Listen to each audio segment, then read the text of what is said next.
Hello and welcome to Pest Perspectives episode 21. It's hard to believe I've got to episode 21, but I enjoy doing it.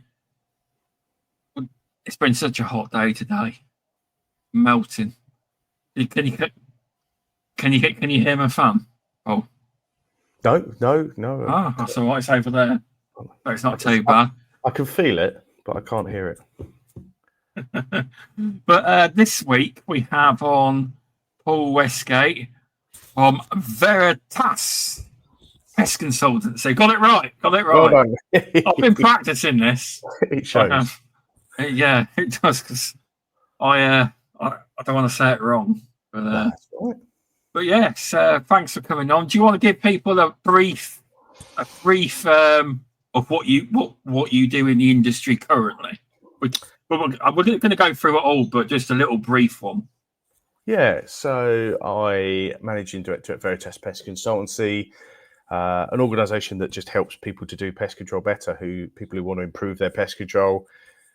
We work with individuals in the pest industry. We work with food manufacturers. We work with organisations. Anyone who wants to review and improve of how they do things. We coach people. We train people. We carry out field biologist inspections. We do consultancy visits. We do all kinds of bits and pieces. But the objective of our organisation is to do pest control better, to push those boundaries and make things more professional. That's good to hear, that is.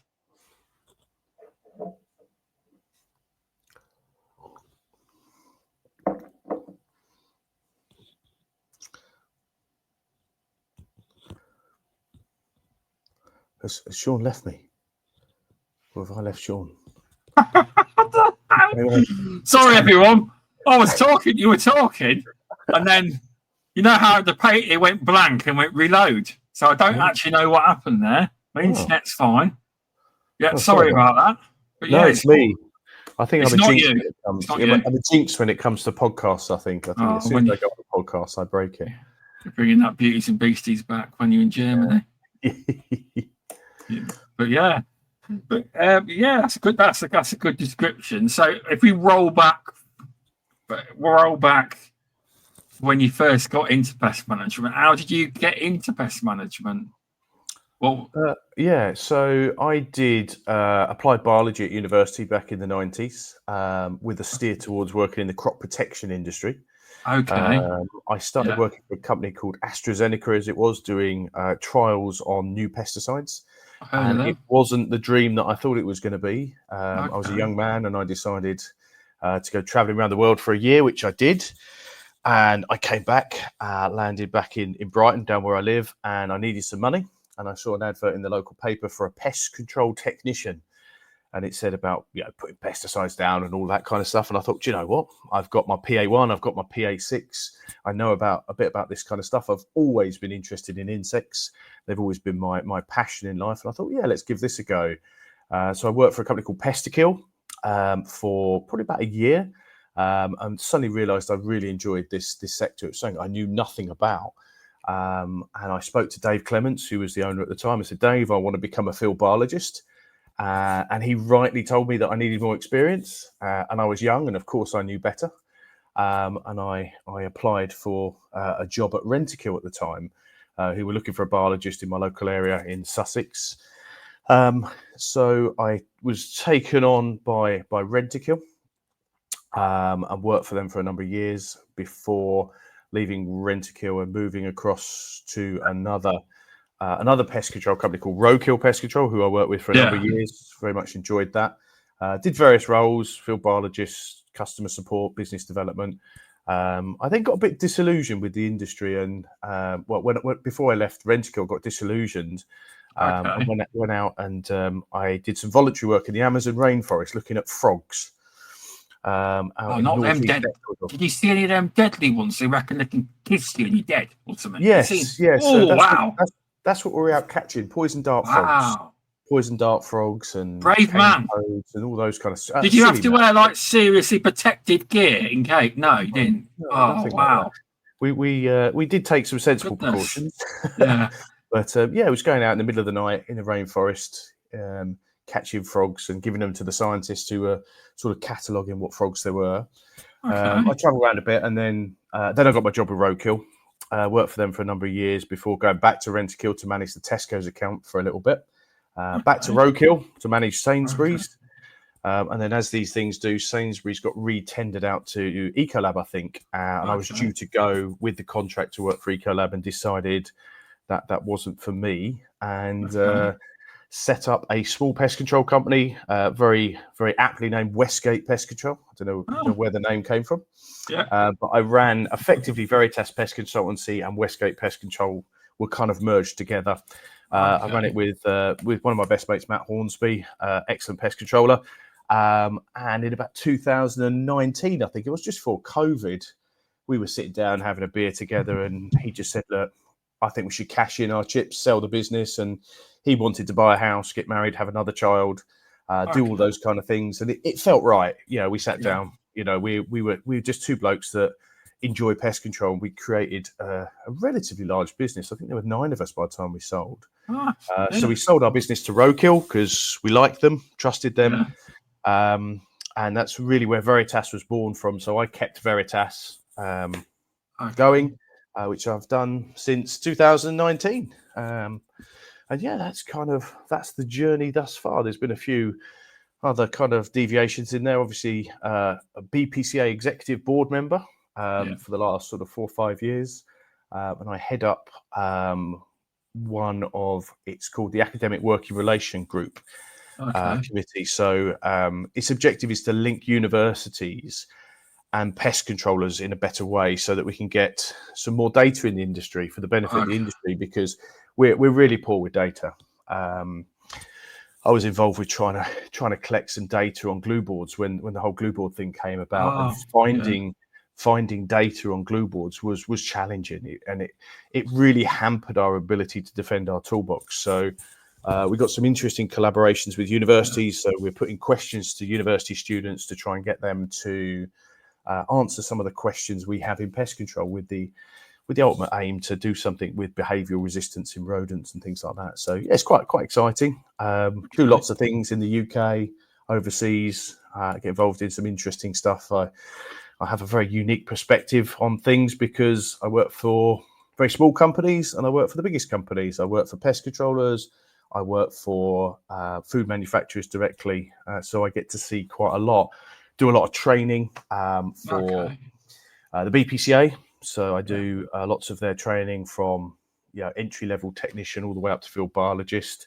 I do some training for BASIS. So I work for BASIS as well. So I'm a store inspector for BASIS. So I go around the country, Sussex, Kent, London, that kind of part of the world, doing audits on agrochemical stores to make sure they're safe. And I do training courses for people storing agrochemicals in that side of things. And I do rodenticide point of sale audits, so making sure that people selling professional use rodenticide are selling it kind of to the right people and understand the rules and regulations as to what that looks like. So yeah, I get involved in a few bits these days. Okay.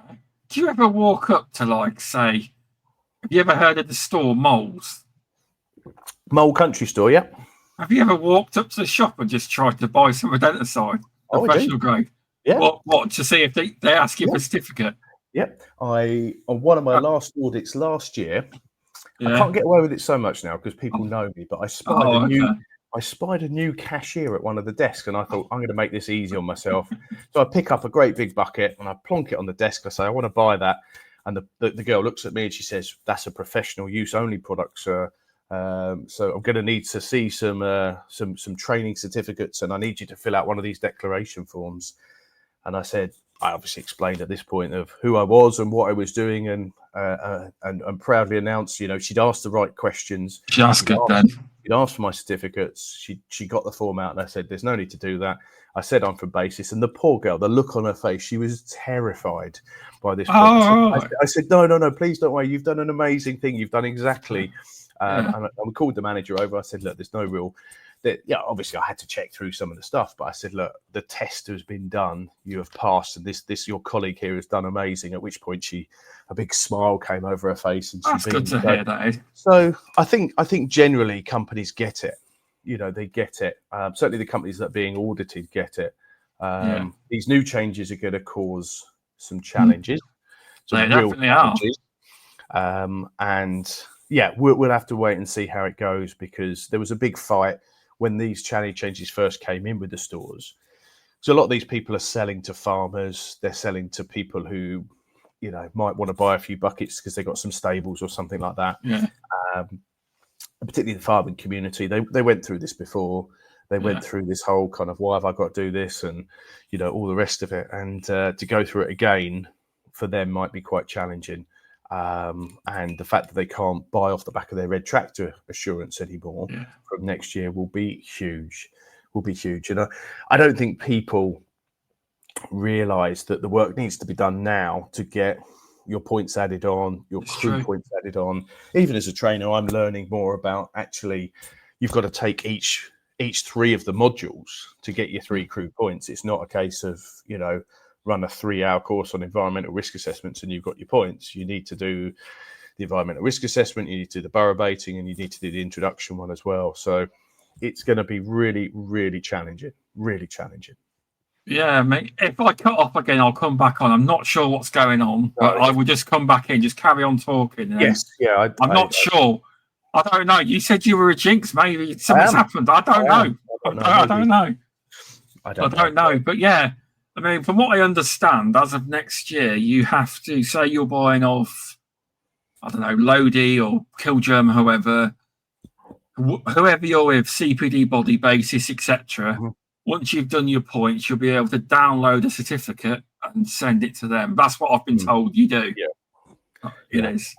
And again, on your CPD card for next year, I'm with the understanding there'll be a little logo on there, because obviously you'll earn your CPD points up till the end of this year, and then you'll get a card for next year, and that card will have a little crew logo on it to confirm you've done the crew points as well. Yeah, because I'll be honest, it doesn't. The rest of the other points, sadly, to buy bait, it's only the 3 crew points that actually matter. If you do 20 points and they're not crew, you have to put in the certificate, cannot buy rodenticide. They do. Yeah. So it's going to be challenging. We need to do something, because clearly we're not achieving the objectives that we want to do. I think as an industry, we are getting better, 100% better than how I saw things sort of when I've been in the industry for 20, 25 years. And you've probably seen some sites. I can guarantee it. And how we were trained to open the boxes, top them up with bait, move on to the next one. As an industry, we were told the more bait boxes you sell to a customer, the more money you'll earn. And that was us as an industry putting those things out there. So, we are not wholly responsible for rodenticide in the environment, but I still see quite a lot of bad practice. We are better, 100%. We're getting better, but are we where we need to be? Definitely not. And I would say, with all this, I would still say, it's only my opinion, just to put it out there, that the amateur use products are also adding to the problem as well. You won't stop it, but that is a contributing factor as well. Undoubtedly. But, there's a difference between amateur and professional. And if the professionals aren't getting it right, then how can we expect the amateurs to? So, I spend lots of time, I see a massive cross-section of the pest control community, and I often ask questions to people. I say, okay, who's put rat bait outside? And people put their hands up. And I said, okay, who's done an environmental risk assessment? And people kind of look at me a bit like, hang on, I'm not sure. Have I done an environmental risk assessment? Have I documented that? And that's something that's a requirement. It's a requirement that you do an ERA. If you put bait outside, you should assess the risk and manage those. And I would say a large portion of us as professional pest controllers, and I'm a professional pest controller like everyone else, we're not doing them. As part of our kind of safe use of rodenticides, we should consider the resistant status of the rats and mice that we are there to treat. The number of people that I say, who knows the resistant status of the rats and mice in their area? And people go, well, no, how would I know that? And you point them in the direction of the RRAC map and start explaining that. And they suddenly go, I see people in training courses, and I see the moment that they go, I've been using bromadiolone outside for the last 10 years. And in my area, there's huge resistance issues. And perhaps that's the reason that I'm not getting on top of some of these things. Perhaps that's one of the reasons that we're contributing as professionals to rodenticide in the environment. we're definitely better. There's no question that we're better. But my question is, if the people that are being paid money are not doing the right things, then how can we expect people who are amateurs to use the product responsibly? So I think I would love to be able to stand up and say, it's everyone else's fault. We're brilliant. We're professional pest controllers, and this is our standard. And sadly, as an industry, we're doing great things. Let's not forget we are doing great things, and we should be very proud and positive of the changes we've made. But we shouldn't be sitting here resting on our laurels thinking, it's everyone else's fault. It's amateurs, it's farmers, it's gamekeepers, it's all of these people. Because ultimately, when I go to food factories where, there's 60 bait stations outside, all topped up with brodifacoum, and nothing's eating it except for the snails. And we're taking money from a customer. We're saying, give me money for us to poison the environment. And there's work to be done. There's work to be done. I would say, as an industry with rodenticide external use, I would say we are a C+. If we go back to the old school ways of doing it as an industry, I just think there's so much more we can do, and to be more professional. To be separating the difference between an amateur and a professional. There should be miles between the two. And I'm desperately hard not to use my favourite analogy at the moment, which involves a very famous footballer. But I'm going to say it anyway, because I can't help myself. If we look at professional footballers, I use Cristiano Ronaldo. Okay. And if you stood Cristiano Ronaldo next to me, you would clearly see which one of us was the professional footballer. And it's Cristiano Ronaldo, despite the fact we have access to the same football boots. We have the same access to the same uniform, the same shin pads, the same everything. But the outcomes are hugely different because he hones his skill. He practices his skill. He does the right thing. He has the right behaviours and the right things to make him better at his craft, which is football. Yeah. And I just think, as professional pest controllers, I think there's some more we can do to separate ourselves from amateurs. And unfortunately, too often, I walk into accounts, I walk into places where, we see things like, we saw a mouse, I chucked 10 bait stations down, or I put a trap down, and it's trying to get us to a point to elevate ourselves to above, so there's clear gap between us and an amateur. So, with these food factories, are these places that will actually, are you talking more places that are audited as in requirements? Yeah, I mean, I spend a lot of time, my natural habitat is a big food factory. That's where I spend a lot of my time. So if you were to suggest a normal pest control, obviously, patch this hole, get it fixed, they would do it. That's pretty basic, that is. Yeah, it's they would pay for that, because you obviously know there is businesses out there that will not pay for that to be done. That's quite annoying. It is. And when I go and see my doctor, he tells me to drink less beer and eat less curries. Whether I do that or not is up to me, isn't it? To some degree, but he's going to continue to say those things because they're the right things to say.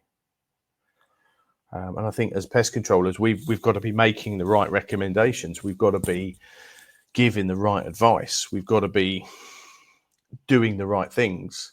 And it's really up to us to influence the customers to make sure that they... It's killing me. You've cloned yourself, Shaun. How have you done that? I don't know what's going on tonight. I tell you, it's me.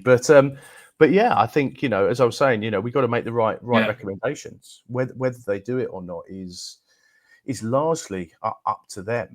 We do have an influence on it. And I strongly believe that, we as pest controllers need good people skills to be able to influence our customers to try and get them to see the benefit of what we're doing. Try and educate them. It's not easy.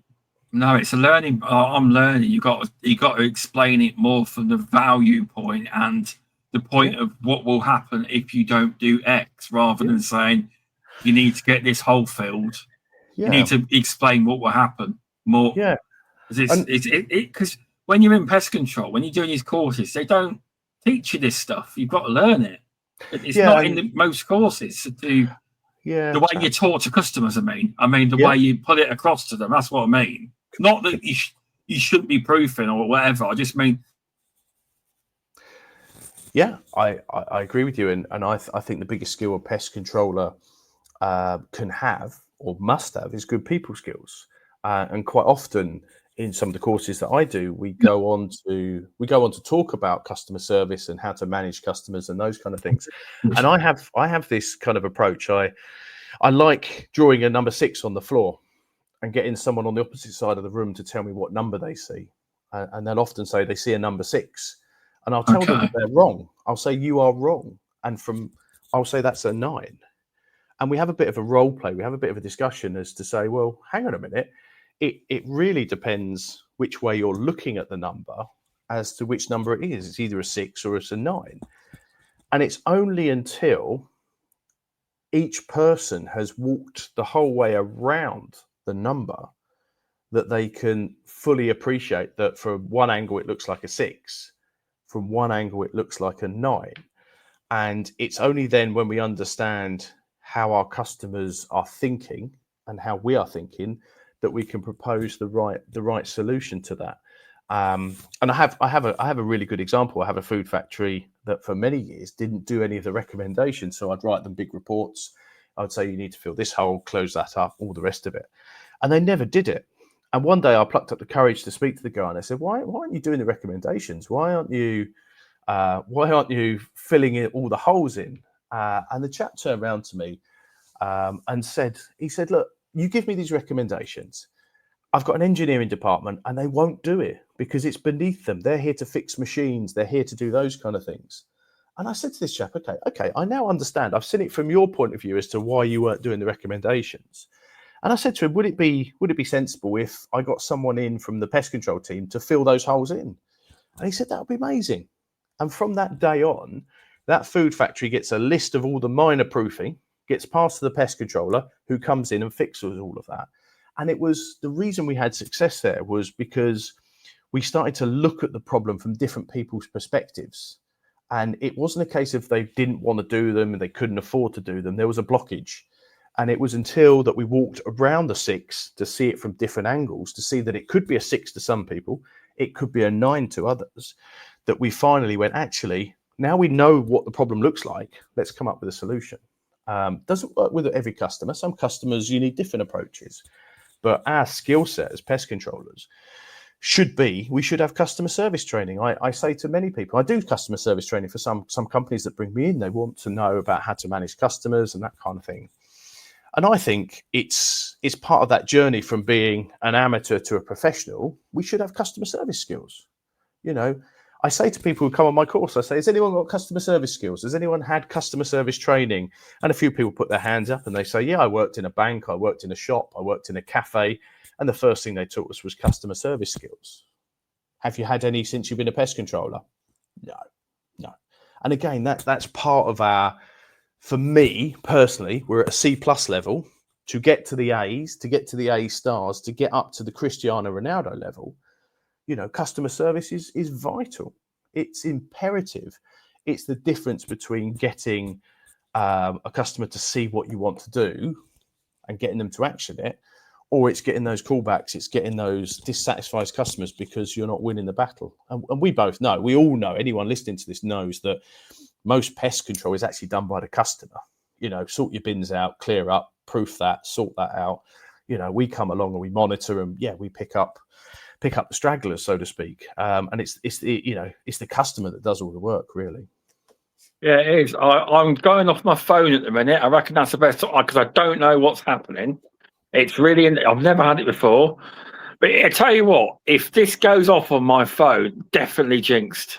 I tell you, it's me. I'm when it comes to technology, I'm cursed. If anyone can hear echoing in chat, let me know.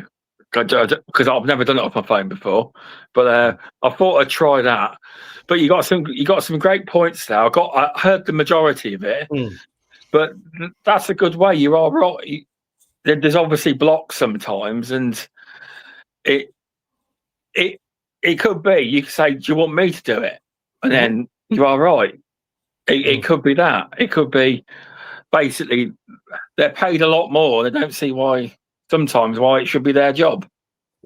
Yeah, Definitely. But it's a way of conveying it. But I hear the likes of, because I mentioned like customer service to Alex Wade when I went on the Beauties and Beasties I went on about dead animals because I made a post that caused a lot of controversy, and I went on there and I was talking about how I got into pest management and how when I first started, obviously I worked with my dad, I still do now, but I was terrible at talking to customers, and I eventually got to the point where I was very good at talking to customers. But I mentioned that in general, it's not something the industry teaches people, but he did say though the likes of Rent-A-Kill, they do train all their staff how to do customer service. The big boys do, but most small to medium sized companies, they generally don't.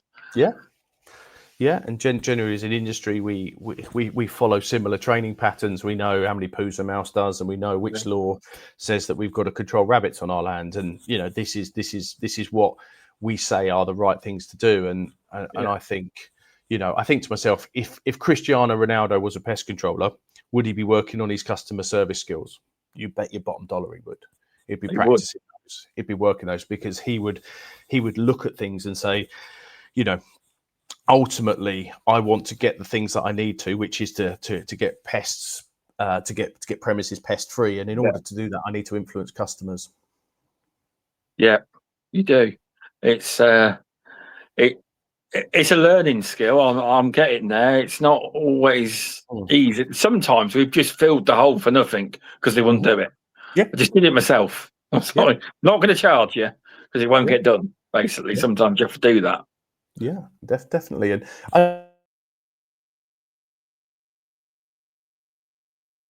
what's going on there? Hello? Can anyone hear me in chat? I'm not sure if it's me or Paul. It's Paul. It's him now. But thanks for watching, Susan Hudson. Paul is right. I do believe customer service skills are really needed. I do agree with that. I do. Thanks for watching on LinkedIn. It's something that we're not. I'm learning that skill. I am. It's not easy. Where are we? Oh, there we go. Now it's you. I told you it's my curse. I'm afraid. I forgot what I was saying. We were talking about. I just mentioned sometimes I filled the odd hole for free because it won't get done. That's right, and I think the point I was going to come back, and I think that's really good. And it was to pick up on a point you made a few moments ago, which was about I'm still learning, and the first part of becoming good at what you do is knowing and recognizing you know nothing. I start every training course I do by saying I know that much about pest control, because I feel I know nothing. I know absolutely nothing about pest control. I've got this tiny little bit of information, and I learn things every single day. Every single day I'm picking up new skills, and I think that's a really healthy attitude to have. It's a healthy attitude to say, I'm new to this, I'm a beginner, and I'm prepared to pick things up and try different techniques and change the way we do things and find new ways of doing it. And I think industries generally are quite set in their ways, whether it's pest control or any other industry. We become set in our ways. And as a pest control industry, one of the things that I'm keen to try and change is to break these boundaries of say, I know this, so I'm a level 2. I've got here, and I know what I need to know to go and do my job. And it's just like, well, knowledge is power. I genuinely believe the more you learn, the more you earn. And whether that's earning money, or it's earning early finishes, or it's earning 5-star reviews, or it's earning praise from somebody for helping them out. It doesn't have to be money, but the more you learn, the more you earn, and the more you'll get out of this job. 100% you'll get more out of it. Such a good term, that. The more you learn, the more you earn. Yeah. And Susan Hudson in LinkedIn's put every day to school day. It's true. Yeah. It really is. Absolutely. And it's the moment that we shut things off. And I remember sort of a while ago, I'm not very good with time passes me by, but I think when the first round of crew changes came in, that people had to retrain. So people had certain certificates that weren't recognized by crew. And I remember working for the BPCA running training courses, and I had a room full of 20 blokes. and they all had done like old qualifications that were no longer valid, and they would sit there and they'd have their arms crossed like this, and they would say, "I've been doing a lot of them were grandfathered in, though, by basis prompt." Lot of them were, but there were some that weren't. So there were some that weren't. So I'm going back sort of a period of time. I want to say 10 years. Lots of these training courses that we were running, safe use of rodenticide training courses, where people were coming on it and they were saying, "You can't teach me anything about pest control. I've been doing it 20 years. I know what I'm doing." I love those courses. I absolutely love them, because it was like, great, you know everything. You know everything. So you know the resistance status. Take over. Yeah, you know the resistant status of rats in your area, and they were like, "What do you mean?" And we'd start exploring the map. We'd start talking about behavioural resistance. We'd start talking about how the chemicals work. We'd start talking about habitat modification. We'd start talking about some of these new things that we were doing. And by the end of these courses, I had a room full of people that were leaning forward, saying to me, "I want to learn more." And that, to me, as someone who does a reasonable amount of, I don't know what the right word is, education, training, mentoring, hopefully improving the industry, was that really, I earned a lot those days. I earned a lot of, I'm doing the right things, and it felt good to be pushing the industry forward. But it takes time. It takes time. And I don't want to take away from the fact that as an industry, we're doing amazing things. From where we were to where we are, in the time I've been in the industry, 25 years, it's been massive differences, massive differences. It would be great that we carry on that, and we become the people that are leading the way, rather than other people telling us perhaps how we should do pest management. So I'm talking about audited sites, for example. One of my pet hates is that Marks and Spencers tell us how to do pest control. Tesco's tell us how to do pest control. And I really don't think, I think it should be, we're dragging Marks and Spencers and Tesco's up to the level, because we are the experts. We are seen as the people that really are driving the process. Long way to go. So you say that, is it actually Marks and Spencers that write the pest control code of conduct then on their sites? Is it them? So if you are manufacturing food that has got the M&S logo on it, you are bound by their manufacturing standard. So do they have experts that tell them what should be done? They consult with pest control experts. I'm sure people are involved with it, but certainly there are people in the food industry who are very knowledgeable on pest control. So as standard, the last two factories that I've been working at in the last few weeks, one of them has 2 level 2 qualified pest controllers. And one of them has 6. And one of the factories, there's a chap there. He's an amazing good friend of mine. I've known him for many years. And if you are a new pest controller turning up at his factory, he used to have a trick where he had a flower beetle in a pot in his desk. And he would slide the flower beetle across the desk to you to say, "Oh, I found this on the factory floor this morning. Could you help me? Tell me what it is and tell me what I need to do." He knew exactly what it was. When I see this guy, we speak in scientific names. He'll tell me that the tribolium count is doing well. Plodia is not so good at the moment, and we've got a few stegobiums. This is a customer talking to us. And what he's doing is he's sense checking the person that's walked into his factory claiming to be a pest control professional. And there are two answers that he would accept. He would accept, "That's a flower beetle." He would accept, "I don't know what that is at the moment. Let me take this sample away and get it identified with you, and then I'll let you know what it is." What he will not accept is someone bullshitting him. What he will not accept is someone saying, "Oh, that's a carpet beetle, that is." You might as well walk out that food factory straight away, because he would say, why am I going to listen to you? Why am I going to take advice from someone that doesn't even know what this insect is and doesn't know how to behave professionally? Why are you walking into my factory telling me how to do pest control when you don't know how to do it yourself? So there are some very knowledgeable people in the food industry when it comes to pest control. But to answer your question, Marks and Spencers write the code of practice if you produce Marks and Spencers food. If you produce food that goes into Tesco's, so Tesco's labelled food, then you're bound by the Tesco's manufacturing standard. Aldi, Asda, Co-op, Waitrose, they've all got their own. They've all got their own. I've never heard of anyone mention the Aldi audit standards before. I've never heard anyone before with that. There's organic standards, there's red tractor standards, there's halal standards, Oh, there's wow. McDonald's standards, Subway standards, what's it called? Mondelez have got a standard. Okay. AIB have got a standard. Salsa have got a standard. BRC have got a standard. So you could walk into a food factory that's operating on 8 different standards. And that's where it starts to get interesting. Is it all in your head, or do you keep checking? I don't remember all of them. I remember some key things. There's some key things I remember. So, just to give examples of some of these standards, in the Tesco standards, they say things like, if you use brake back traps for monitoring, then they have to be checked at least once a week. And if you're using those for control purposes, i.e. someone's seen a mouse and you've put brake back traps down, they have to be checked once a day. So with that, would obviously you'd have to do your risk assessment, but that would cost obviously them more money because it's more time, more manpower, more people, wouldn't it? And this is why the more you learn, the more you earn.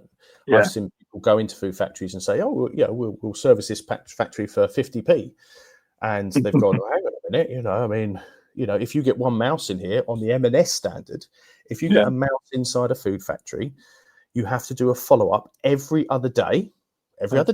So if it was today, what is it today? Tuesday. So if we had a mouse today, we'd have to come back on Thursday. So it adds up, doesn't it? Adds Saturday, up.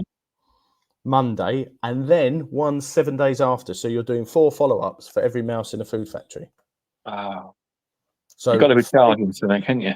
Well, you've got to have a system, and this is where working with your clients is quite important. This is why some of these food factories have trained pest controllers, so that the pest control checking requirement is not solely undertaken by the outside contractor. You work in partnership. So you might say, actually, we've got Barry here who can go and check that area on Saturday to save a pest controller coming in and costs being incurred and all of those kind of stuff. And then you've got that joined up approach of people working together. So it's really important that standards are understood. Really important. Probably the biggest piece of advice I can give to anyone who walks into a food factory is to understand the standards that people are working towards. Because as a sector, we don't. As a sector, I see it every single week of my existence as a pest controller. I will see a company that's going, "Yeah, we'll do your pest control," and it's going, "Well, we work to BRC standard," and they go, "Oh, don't know what that is." I've literally just made an appointment to go and help someone up in Windsor. I think it is around Surrey area, and they've just failed their Salsa audit. Salsa is a very basic level food safety auditing scheme. It's a very good one, but it's very basic level. It's designed to help people into that sector. And they didn't have any trending. They didn't have maps that were signed off. They didn't have the safety data sheet. It's all in the standard. There's only 9 points to the standard, I think, and they failed on 2 or 3 points of it. So that client's asked me to go in and try and rectify the situation for them, help them out, move it forward. Yeah, because I've read the BRC standards, and I don't 100% get it. I don't. Yeah, I've got no BRC sites. I haven't. Yeah, but I've read them. They're generally, if you take the time out to read them, a lot of it makes sense. Some of it's utter tosh, but a lot of it does make sense, and it's just taking the time. I might have read the wrong bit, but the pest control bit was tiny. I read on that. I may have read it wrong. There may have been more. There's about 14 points on the BRC one, I think. Something like 14, 15 different points. So it's not huge, but some of it is really important. And if you know what the standard is, I think, I don't know this off by heart, but the BRC standard, I think, has something in it that says something along the lines of, if you have a canopy where birds may perch and cause contamination issues, you should get those proofed. So instantly, when you walk onto a site and you look up and you say, you've got a canopy here, and under the BRC standard, it says you really should have that proof. Would you like me to help you with that? Is a very positive statement to be made, because you are helping the customer to be compliant and offering a solution. So you're saying that's wrong, that's why it's wrong, and hey, here's a solution. And if that ends up with money in a pest controller's pocket, then I think that's a good thing. What I dislike in sales is where we sell things that people don't need, want, or require. That's not good sales in my book. Good sales is where you're identifying an issue, coming up with a good solution, and helping the customers out. Yeah, that's what it's all about. It is. It is, yeah, because that's your job, to sell what the customer actually needs, not that's what they're buying. Really isn't needed, and it's just for extra money. They're buying expert. They're buying your knowledge. That's what they're buying. Anyone can put baits down. Anyone can buy traps. And I hear it quite a lot about amateur use products, and I have my own view on amateur use products, that they should always be available for amateurs, because it's for the good of humanity, generally speaking, that amateurs have access to things. And I always think of a story. I always recall a story where I had a lady phone me up in tears because she had rat droppings in her house. Okay. And she'd phoned the local council up. This is when I ran my pest control business, and the council were going to charge her £90 to come and get rid of the rat. And I thought to myself, if I was you, I would go with the council, because I'm going to charge you a lot more money. And it turned out to be in my local town where I live, and her property turned out to be above one of the restaurants in the local town where I work. Oh, right. And then I started to think to myself, do you know what? And you could hear in this young lady's voice, you could hear, I may have been being mugged off, I don't know, but I could hear in her voice, I thought I could hear in her voice someone who was desperate, and someone who was, these rats are pooing in my baby's bed, I want rid of them. She was not someone that could go down the shop and buy some traps, and she genuinely couldn't afford the £90 to go and put the rat poison, to get the person in. And we ended up, one of my colleagues at the time ended up going around and seeing her and sorting that out, because he was in the restaurant anyway, so going upstairs wasn't too much of a challenge.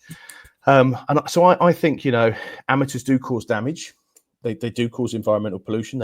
Some of them do use it badly, but I think the vast majority of people are using it correctly. And if the amateurs weren't helping control pests in our local community, then I think we'd have a lot more work to do. We would. We're a lot busier.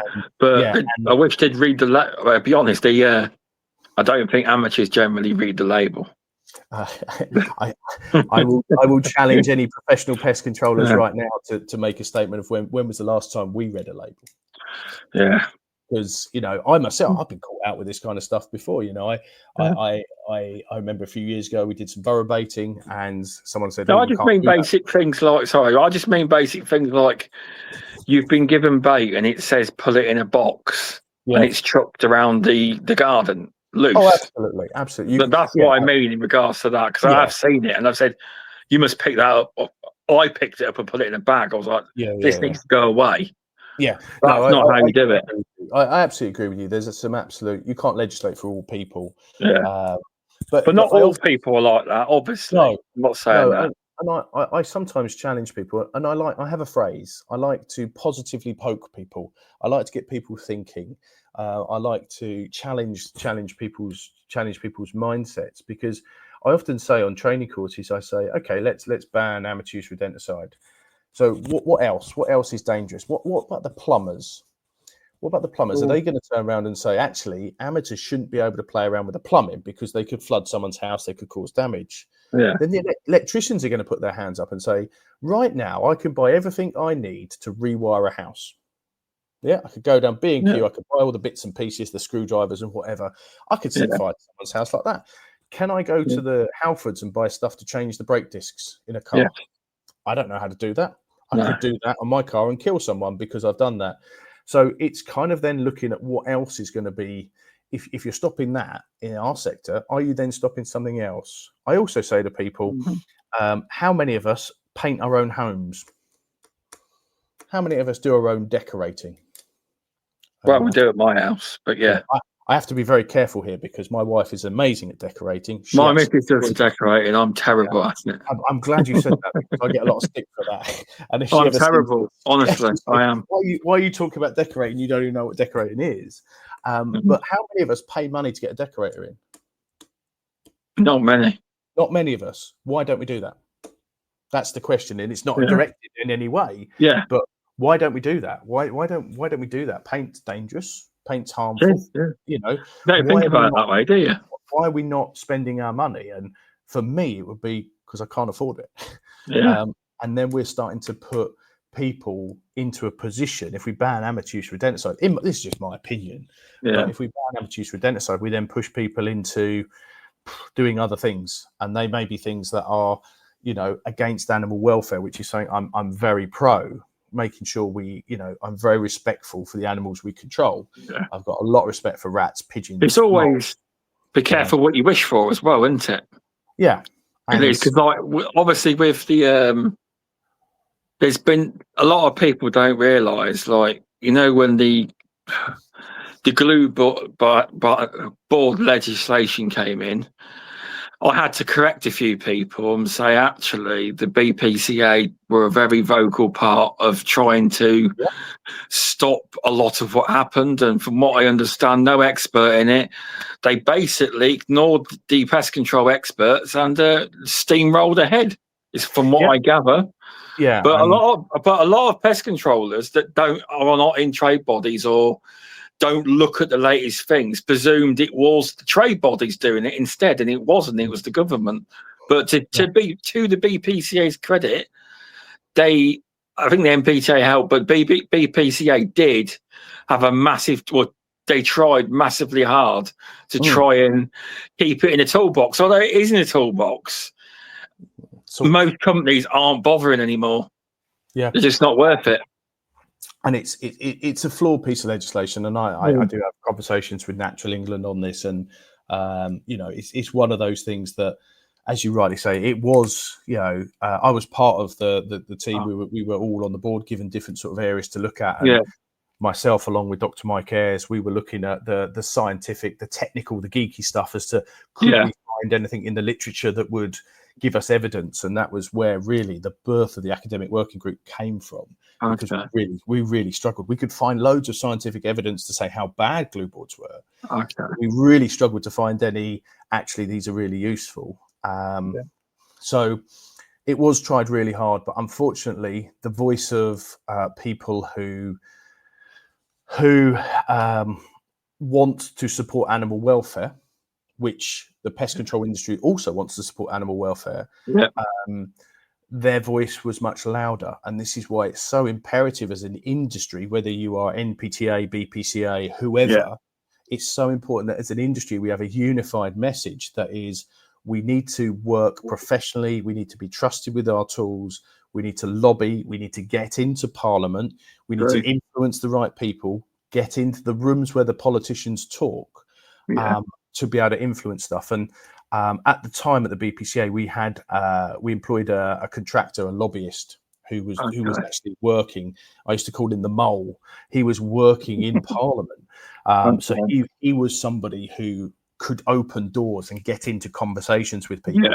And a story that I'm told was that at the last minute, he was one of the people that was influential in speaking to one of the ministers to say, you need to put some license in here, because if this, you know, if you ban them outright, which was where it was heading, then there could be a situation where there are sick people that are, you know, are caused problems by rodents due to a piece of legislation that you've passed as a minister. So think carefully about what you do. And that's why one of the reasons the licensing came in, which we were very excited about.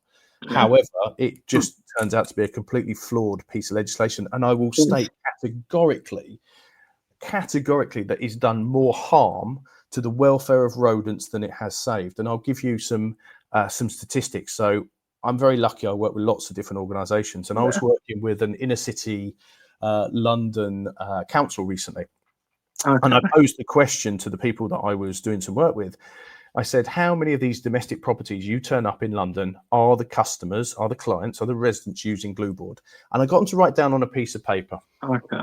What percentage of people, Shaun, do you reckon customers, clients, homeowners were using glue boards? 90%. 90%. Oh, really? Was it that? 90% of the properties in this part of London that the council were visiting, clients were using their own glue boards. Were they checking them every 24 hours? Were they? Heck. Were they humanely dispatching the rodents? Not a chance. Were they No. using the correct size bores? Were they doing all the other things? No, they weren't. And the real thing that really gets me, and this is one of my pet peeves, is this piece of legislation, is that it has made me a criminal, because the legislation states that you cannot lay a glue board. I get that. I understand where that's come from. The second part states that if you allow a glue board to remain in place in a manner that may enable it to catch a rodent, you also commit offence. So I don't think you should get it. That's the bit I don't agree with. You shouldn't get in, because apparently you can go to prison for it. For doing your job. You can go to prison for the first part. You can go to prison for illegally laying a glue board. I think the second part is only a fine. Okay. But I turned up at a food factory not that long ago, and there were some glue boards in a roof space that I happened to check, maybe 20 glue boards. So now I'm already on a tight schedule, as we all are as pest controllers. Yeah. So what do? Do I now spend the next hour removing the glue boards that someone else has laid illegally? Because otherwise that makes me a criminal. And I don't think I've done anything wrong there, because I've just poked my head up above the ceiling to check what's going on. And I think Natural England have got this massively wrong. The training it costs hundreds of pounds to get a license. You're not going to get a license. It is flawed. It is wrong. And I do some work in other countries, and one of my good friends says to me, if you can imagine a thick West Indian accent, he says to me, "Boy, in England, you is putting the mouse before the man." And he's completely right. He belly rolls on the floor and he says, "A lot of the American friends I have on podcasts, they laugh at us saying you bang glue boards." They laugh. They do. What you're doing, particularly in places like London, where the mice don't go in the boxes, they don't eat the bait, they don't go on the traps, and you walk into someone's house and you remove what is working, the glue boards, and you say, no, we've got to use these things. And it's just like, well, my kids are asleep in that room and there's a rat running around and you want me to not put the glue board down. Sorry, that's not how it works. I invited one of the chaps from Natural England to come out with me when I do on-site training for these guys and girls in the city of London. And I said, you come out with me, and you can tell the residents that they're breaking the law by using those glue boards, and you can remove them. You can be the person that walks out of someone's house having not removed the glue boards because you've left a disabled lady with no option except for the rats crawling over her feet. You've left a mother and their kids because housing repairs are all shot through the pieces, and you've taken away the one thing that actually is making the difference because the rat might suffer. And please don't, I don't want anyone to ever think that I don't respect rats and mice and all the animals that we control. I completely do, but we're here to do a job, and sometimes our job is not particularly nice, and there has to be that point where you have to try other things, you have to go through the process. And I actually think that the PMA code of practice that we had, NPTA, CIEH and BPCA code of practice that we had was pretty good. The bit that was missing in my part was the enforcement of it. So all that needed to happen, in my opinion, was for Natural England or some enforcement body, whoever that may be, to come out and actually hold people who weren't using glue boards correctly to account, so that it reinforced that message. That was all that was needed, I think. Not a brand new piece of legislation that just created a mess. It created an absolute mess. I mean, in all honesty, I've never had to use one, but I would. You never like to use a tool in your toolkit in case that day comes, and that's what happens effectively. So, on your auditing sites, do you? Because obviously you probably do some places that would qualify. Are any of the companies using them or not? Is it just no? Not in the UK. No. Okay. It's just not there. And again, it is very divided. I did some work for a company where I went to see their team down in the West Country, and I did a training session, and we said glue boards. We introduced the new license, what was going on, and they kind of went, doesn't really affect me. I'm not bothered. I did the same training course in the city of London for the same company, and that section of the training lasted about 2 hours because it was a really important thing, because they were really, this is going to this is going to have a massive impact on what we do. So it is location specific, and I just think they're not nice. You can't argue that they are, but it's a tool that should be used responsibly by responsible people, and the only people not using glue boards now are the responsible people who were following the code of practice. Some people are still using them, and those people that are using them, they're not imposing any animal welfare standards. But who's been prosecuted? Who's been held to account? I don't think the police know what to do they? Well, and this is. I mean, I spoke at the Chartered Institute of Environmental Health conference, and the question was who's enforcing this, and the answer is the police. And all these EHOs were on this call, and they were like, "Well, hang on a minute. So if I find a glue board, I've got to phone the police." Yes. Now, don't get me wrong. If we live in a democratic society, and if they are the laws, they are the laws. And I myself don't use glue boards, not in the UK anyway, because it's against the law, and I respect the law. I abide by the law. But I do think at some point. I mean, I sometimes have crazy ideas, Shaun, and my crazy idea is that we pick a day. Let's call it, I don't know, August the 7th. And every pest controller places one glue board in their front room, just one. And on August the 7th, all of us, every single pest controller up and down the country, we all phone the police to report a crime, which is the illegal use of a glue board. I'll be honest, in all reality, and you know this, and most people do, if you rang the police, they'd probably laugh you off the phone. We've got murders to be dealing with and all sorts. They'd laugh you off the phone. Absolutely. But wouldn't it be an amazing bit of PR to put out there to say, this is ridiculous. It's a ridiculous thing for the police to enforce this. It's an utter waste of everyone's time. Let's get back round the table and sort something out. And it's very easy to sort this kind of stuff out. You have training courses for people. You give them an ID number. Look at Scotland. Look at what Scotland are doing with their traps. So now in Scotland, if you operate a breakback trap, a fen trap, a dock trap, a WCS trap, you have to have a special training course. I think it costs £70 reasonable. It's not bad. And you get given an ID number, and your ID number must be on your traps. So any trap that has any kind of animal welfare issues associated with it, you can trace it back to whose trap it was, and they can be held accountable for it. That's the answer, in my opinion, is that you have glue boards, you have barcodes, you have numbers, they're assigned to people. And if there's any animal welfare issues with that glue board, then that becomes a thing, that becomes an issue. And you actually allow the professionals to use them under strict controls rather than the ridiculous state that we're in right now. Exactly. Jason Bird was saying, I don't know if you know this, do we know how many licenses have actually been granted in the UK or not? Is there not a number? Yes, we did. Anna did a Freedom of Information request to Natural England on this not so long ago, and it was minimal. I don't have the numbers to hand, but I think it was certainly less than 10. Oh, okay. Wow. It was minimal, and that suggests.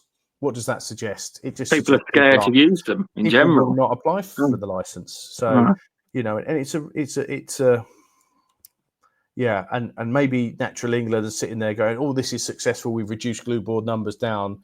That's an incredibly naive thing to think if that's what they do think, because people are just going around. I was in London the other day, walking up and down the high street. You pop into the shops and there's glue boards for sale. There's tubes of glue for sale. You can buy it all.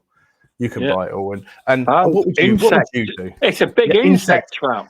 It's a big insect trap on the floor. Exactly. And during the CIEH conference, it was an online one. And I said to people, if you could just bear with me a second or two. And I went online and I typed in insect trap. And I said, here we go. Here's an example. It was a lady called Susan. I know that because that's my wife's name. It wasn't my wife. I'd like to point out she wasn't using an insect trap. But it was Susan had bought an insect trap and she left a comment. You can leave comments on Amazon. It said, "This was fantastic. It caught the mice within a couple of days." And it was just there like, you go. Where do you want to go? Says it all. Should I now phone the police and report her because there's been a crime committed? You know what I mean? Exactly. Bonkers. Exactly. So where do you think the future of pest management's going to go towards? Do you think there's going to be a big drive towards digital remote monitoring? Do you think? Because I'm currently doing a trial with Syngenta for the secure choice 24/7 boxes. I'm new to all this, but it's pretty cool when it goes off the activations. But for me personally, and I'm an old man, and for me, pest control is about the lump of meat that turns up in a factory, that turns up at someone's house, eyes that see, knees that bend, a mind that works, a torch with batteries, go and look for the pests. And I can guarantee you now, I'll give you an example. I'll give you an example of how I see things. I'm involved with a factory. It's got a cockroach problem, or has had a cockroach problem for many years. Yeah. There are 400 plus cockroach traps in this food factory. Okay, wow. It's a big food factory. Oh, big place, yeah. There's 400 cockroach traps. And one of the recent bits of data analysis that I did, we looked at the number of cockroaches that were caught. And I reckon it was below 10 over a 3, 4, 5 month period. It was below 10. Okay. In that factory, the staff conduct a daily check for cockroaches. That's really good, I think. Yeah. Well, it's come about because they've had to. It wasn't let's go checking for cockroaches. It was, they were kind of pushed towards that. And between them, during those searches, they found many, many hundreds, if not verging on thousands of cockroaches. Okay. So my point when it comes to little bits of plastic that sit down in certain places, telling us what's going on, I think we need to be very careful. I could go to many of my sites that I go to and I look at the routine visits and I say, nothing's been captured. There are no pests here. When I can see the smear mark going over the bait box, or the droppings in the corner, or the door that's got a hole in it. And people will argue that if we have remote monitoring, it will mean technicians have more time to carry out their inspections. I disagree with that, unfortunately. I think that's a nice world to live in. If we have remote monitoring, technicians will have more sites to visit, because that's how business works. You think, though, in addition with that, you could also implement, say, Link cameras with the boxes so you can see what's physically going on. Absolutely. I think that's going to become more of a part of it. I think there's some massive uses of technology. Absolutely. Let's go back to animal welfare. Let's put a pigeon trap down. Why aren't we putting cameras on pigeon traps to alert us as soon as a bird's in there, or a fen trap? That side of technology I completely agree with. But I've done it before with squirrel jobs, where the good nature ones, we've put a camera with it. We have. Yeah, and I think there are some amazing uses of technology. And I suppose my view is, I was involved back in the early 2000s when I worked for Rentokil, because I was based in Sussex, where Rentokil's head office was at the time at Felcourt, and I was given things to play with. So I was given what was called Pest Connect, and basically this was a trap. The mouse went through it. The trap sent an email to say it had been activated. This was 20 years ago. So I was sent out to trial it, and we put different things in different places and all the rest. And it kind of, I don't think it went anywhere. I didn't hear much of it. It didn't become this massive thing in our industry. And I think there is a danger that we can over-tech an industry that is all about service. It's all about the interactions you have with customers. He's vanished. He has. Thanks for watching, everyone. I'm sure I'll be back in a minute. They will, but we're just discussing the future of pest management. At the moment, I'm on my phone because my PC's been playing up. Hang on. There he is. Hang on. There we go. It's back again. We were doing so well. We had a great run. You haven't beat the amount of times that I've done it. Don't worry. Yeah. So I think, as an industry, we are, it's the value of the person, and we can do so much more good by having good communications rather than a bit of kit. I think kit is useful. It shows professionalism. Some of it is amazing. some of it is just not hitting the mark in my opinion. And I think, if I go into the food industry, the number of people that are saying to me, Paul, I just want a piece of paper with my results written on it. I don't want a portal where I've got to click 7 buttons to bring up a graph. I want that information, but I want it in an easy, accessible format. It's huge. So listening to our customers, understanding our customers, and just getting down and dirty with pest control, getting into the spaces where the pests are, being inquisitive. They're the things that we need to go forward, trialing different things, having, it's the equivalent of me buying the best football boots. I could buy the best football boots in the world. If I'm not prepared to train, work hard at my craft, apply myself, be dedicated, the result's going to be the same. The ball ain't going to go in the net, no matter what football boots I've got on. It's about the lump of meat that's here. And I think some technology is great. I use technology, don't get me wrong. If we've got an area we can't get to, put a remote trap up there, put a talking trap up there. That makes perfect sense. But as an addition, as a bit of spice to a meal, not the main course. Yeah, no, I so far, I'm doing a trial because obviously how I got the trial was how my mouth gets me on LinkedIn and stuff. I said, digital's not for small businesses. Next thing you know, I got offered a trial to play with it. I did. Yeah. And I think some of this is good. Some of it I think is misdirected. I used. There was a fly killer where you could take pictures of the flies on the back of the of the back of the sticky pad. And when I was doing my master's research, I used that to help me do my research. It was brilliant. It was amazing. It was the right tool. When I spoke to customers about it and said, I had a customer who this would be perfect for, absolutely perfect. And he looked at the price and went, no, not got the budget for that.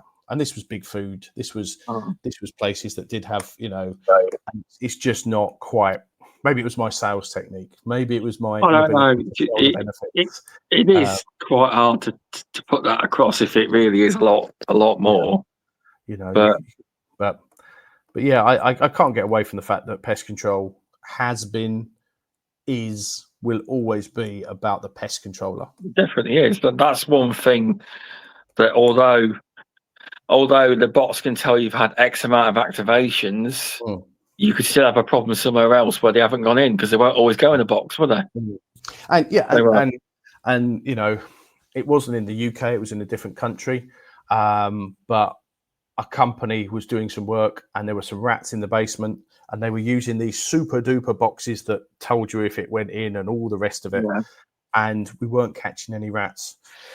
And I suggested to them that we needed just to buy some rat traps, traps, place the rat traps along where the rats are running, and we'll catch some rats. And they were so against this.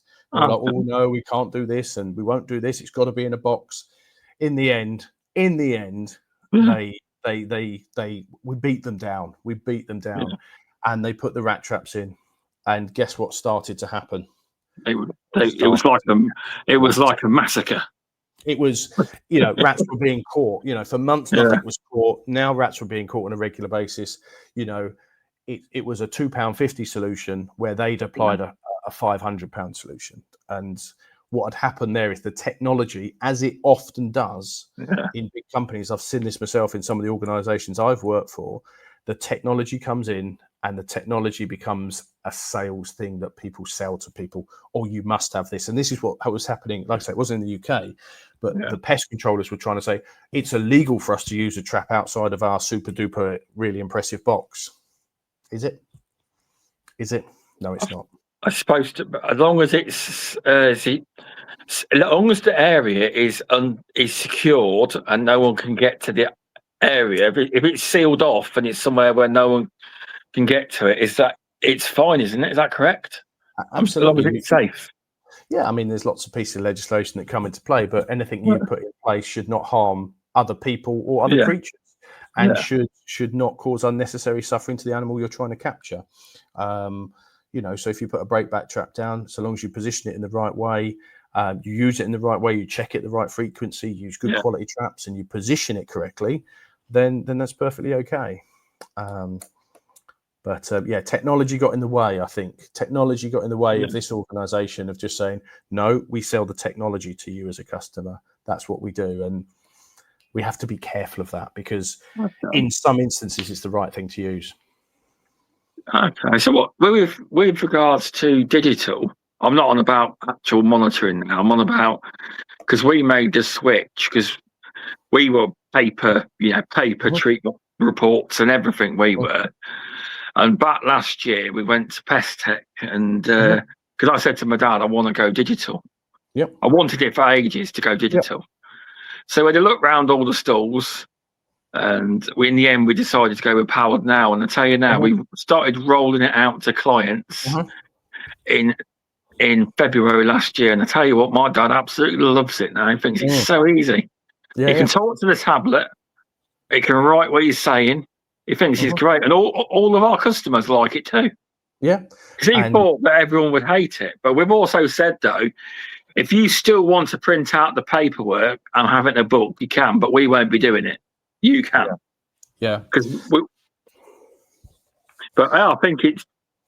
Do you when you audit sites, do you prefer people that you did? Have you found a lot more companies use digital now as opposed to pen and paper? Or and so when I had my pest control business, we had two systems. We had a digital system and we had a paper system, and there are pros and cons of both of those systems. Some customers absolutely loved the digital. Some customers love the paper. And I think it's important, as we talk about customer service, I think it's important to listen to what your customers want and help them to make the right decisions. In the food industry, I think it's slightly different. And I can tell you at least, I want to say 70% of the places that I walk into, they say to me, get rid of this digital nonsense. Really? That's interesting, that is. I thought they would be the places and be all up for it. No, the problem is in food manufacturing, auditor turns up, and I'll give you. Let me recount one story. Auditor turns up. Remember, BRC audits are unannounced, so the auditor turns up. Technical manager's on holiday, and anyone could be handed a pest control book. I could hand anyone a pest control book, and they could work it out, couldn't they? They could flip through it and see what they need to see. So now, the food company. The manager of this food company is now trying to show the auditor the online system. And it wasn't very easy to navigate the online system. When I've audited sites that have got online systems, I don't know all the online systems. So I say to the person, show me the fly catch analysis. I was in one food factory recently and I said, I want to see the fly catch analysis. And after half an hour, I lost my patience and went, this is just not working for me. You're the person who is supposed to be looking at the results. You're supposed to be looking at this and actioning things, and you're not doing that. It lacks some versatility, some of the systems. So audit standards say if you put additional baits down, you should create a map of where they are. Now, some systems I know will do that, but some systems can't do that. The one I've got does. Yeah, it's Powered Now.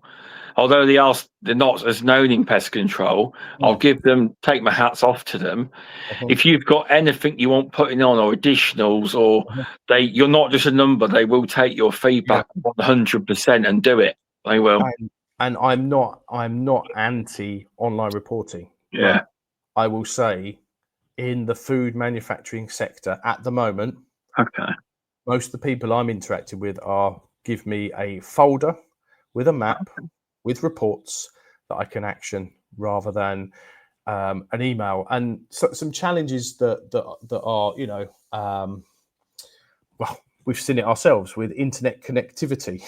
It's not always the best. I would say one thing though. I mean, there is a way to say you're on the system. You don't have to be online. You can just literally download all them documents and put them in a folder on a computer. And you can do that as well. You can. And like I say, I'm not anti it. But then again, you've got to have all logins as well, ain't you? So someone's off on holiday. I'm voicing the feedback that I get from the food. No, I love to hear the cons to it as well. That's what we need to know. there was a food company I was dealing with recently where she was printing off all the reports because she didn't trust the system. Okay. One company I know recently changed their pest control provider because their pest control provider said, we're not providing any paper systems anymore. So they cancelled the contract. Okay. Okay. One food company came back to me and said something along the line, which made a lot of sense, which is, you've sprayed this area. I mean, I hadn't sprayed it. He was saying, what happens if we sprayed this area? And you send the report to, who does the report go to? It goes to the technical manager. Well, the technical manager's on holiday for 2 weeks. So now we've got part of a food factory that's been sprayed. Maybe there's an audit. Maybe someone's come in that 2-week period while the report has gone off to the technical manager who's on holiday, because we don't know if he's on holiday. These big food factories, you might turn up, do a spray, you send the report off. You don't know who's got that report. And you get a challenge there. It has so many benefits, and for customers, I think small retailers, big retailers who've got sites all over the place, fantastic. My habitat, as I said before, is the food industry, and at the moment, the people in my ecosystem, the people in the food world, are saying, I'm not really up for that. I'll give you one more with our system. We had an online system, and we had a small bakery, and the EHO turned up and said, great, fantastic, just here to do a visit. Can you show me your pest control records?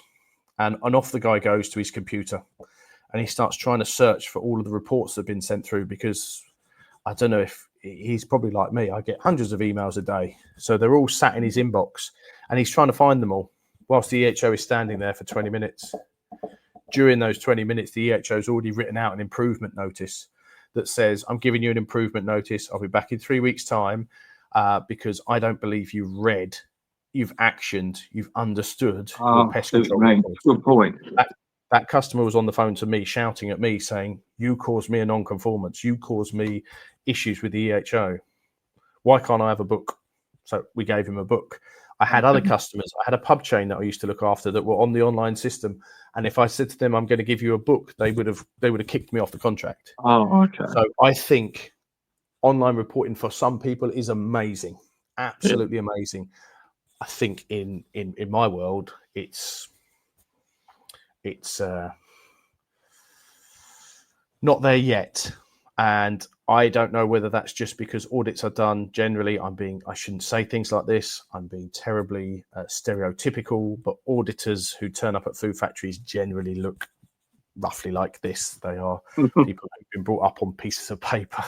Maybe the new wave of auditors coming in who've had an iPad in their hand since they came out the womb. Maybe those are the people that change it. But certainly in food, there's validity in handwritten reports.